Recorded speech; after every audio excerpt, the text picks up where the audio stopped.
बिहार में 3 दिनों में 38 लोगों की जान शराब पीने से चली गई और हमारे प्रदेश के पुलिस यह रिपोर्ट दे रही है कि इन लोगों की जान किसी अज्ञात बीमारी से चली गई है।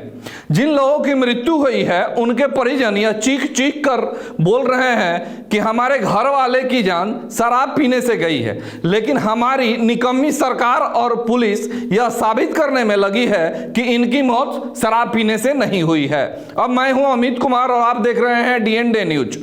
सोमवार को हमारे बिहार सरकार के काबिल मंत्रियों ने यह बयान दिया कि जहर जहर होता है, चाहे वह जहर हो या जहरीली शराब। यही नहीं, एक मंत्री ने तो यह भी कहा कि आप कैसे कह सकते हैं कि शराब पीने से ही मृत्यु हुई है। ऐसा बिल्कुल भी नहीं है। जांच चल रही है और जांच के बाद मालूम पड़ेगा कि शराब पीने से कोई मरा है या नहीं।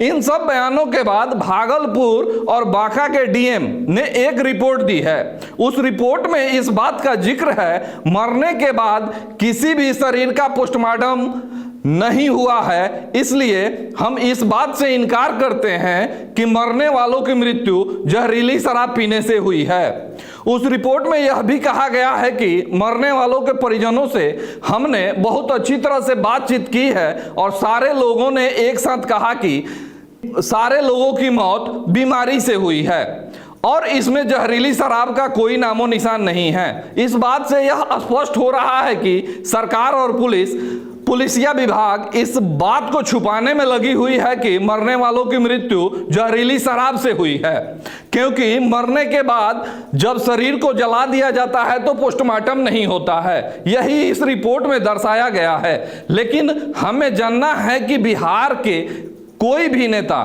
क्या यह बयान देते हुए उनकी जुबान नहीं लड़खड़ा रही है कि राज्य में पिछले 3 दिनों में 36 से ज्यादा लोग दारू पीकर मर गए हैं और वह अपनी सरकार बचाव में कह रहे हैं कि जांच नहीं हुई है, तो हम कैसे मान लें। वह सरकार जो अपने सारे संसाधन दारू के पीछे लगा दी है, लेकिन फिर भी बिहार के पटना में स्प्रिट मिल रहा है, तो इससे हम और बिहार के लोग क्या समझेंगे। नीतीश कुमार की सरकार इतनी निकम्मी हो चुकी है कि मरने के बाद भी किसी के साथ इंसाफ नहीं हो सकता। ऐसा ही हम लोग देख रहे हैं कि दारू पीकर जिनके परिजन मर जाते हैं उनके साथ पुलिस कैसा व्यवहार करती है। उनको मारा पीटा जाता है कि तुम्हारे घर वाले चोर उचक्का थे, और उनको के साथ ऐसा व्यवहार किया जाता है कि वह डर के मारे यह कह दें कि बीमार से ही हमारे परिजन की मौत हो गई है। कई डॉक्टरों की रिपोर्ट आई है कि मरने वालों के शरीर में स्पिरिट था, और हमारे डीएम साहब कह रहे हैं कि ऐसी कोई बात नहीं है। कोई हार्ट अटैक से मर गया है तो कोई दूसरी बीमारी से मर गया है, और हमारे साहब लोग लगे हुए हैं कि जहरीली शराब का मामला था ही नहीं, और वैसे भी अगर यह साबित नहीं कर पाएंगे तो उनकी नौकरी भी चली जाएगी। जिस राज्य के मंत्री यह कहता है कि जिस राज्य में दारू खुला है वहां भी जहरीली शराब पीने से लोगों की मौत हो जाती है, इस राज्य के सिस्टम से हम क्या उम्मीद कर सकते हैं। और उसी राज्य के मुख्यमंत्री यह भी कहते हैं कि दारू पिएंगे तो मर सकते हैं और इसमें सरकार का कोई जिम्मेदारी नहीं है। हमको एक बात 6 साल से समझ नहीं आ रही है कि पीने वाले का भी गलती है, बेचने वाला का भी गलती है, बस प्रशासन का गलती नहीं है क्या। आपने जब अपने राज्य में शराबबंदी किए, वहां शराब कैसे पहुंच रहा है। कुछ दिनों पहले यह भी बताया गया था कि बिहार के सभी चेक पोस्ट पर एक ऐसा मशीन लगाया गया है जिसके ऊपर से अगर गाड़ी गुजरेगी तो वह मशीन स्कैन कर लेगा कि उसमें दारू है या नहीं, और वो दारू वाली जो गाड़ी है वो पकड़ी जाएगी। इसके बावजूद भी वह स्प्रिट नहीं पकड़ में आ रहा है, और बिहार में स्प्रिट धड़ल्ले से सभी जिलों में जा रहा है। और जब जनता हमारी मर रही है तो अलग अलग बहाने बनाए जा रहे हैं। पूरे राज्य तो छोड़ दीजिए, लेकिन एक जिले में अगर 24 घंटे के अंदर 24 लोग मर जाते हैं तो उस राज्य के मुखिया के चेहरे पर थोड़ा सा भी शर्म नहीं आनी चाहिए क्या।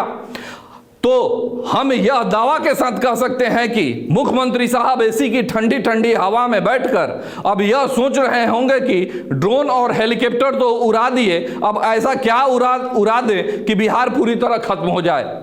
इन सब के बीच हमें ख्याल उस मरने वाले की बेटी पर आ रहा है जिसकी शादी कैसे हो पाएगी, उस राजमिस्त्री के बेटे पर आ रहा है जिसकी पढ़ाई अब नहीं हो पाएगी, और ख्याल आता है उस करोड़पति माफिया का जो नीतीश जी के सह में इतना फल फूल गया है। साथ ही साथ शुक्रिया रहेगा हमारे मुख्यमंत्री साहब का जो बिहार को एक कब्रिस्तान बना दिए हैं, और जहरीली शराब पीने से लोगों की मौत को यह कह दिया जाता है कि यमराज को वह लोग पसंद आ गए थे इसलिए उनको वो उठा ले गए। शराब का तो इसमें कुछ मतलब ही नहीं है।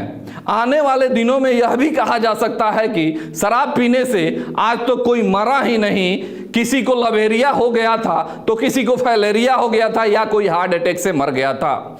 धन्यवाद। अभी तक आप अगर हमारे चैनल को लाइक और सब्सक्राइब नहीं किए होंगे तो प्लीज हमारे चैनल को लाइक और सब्सक्राइब करें।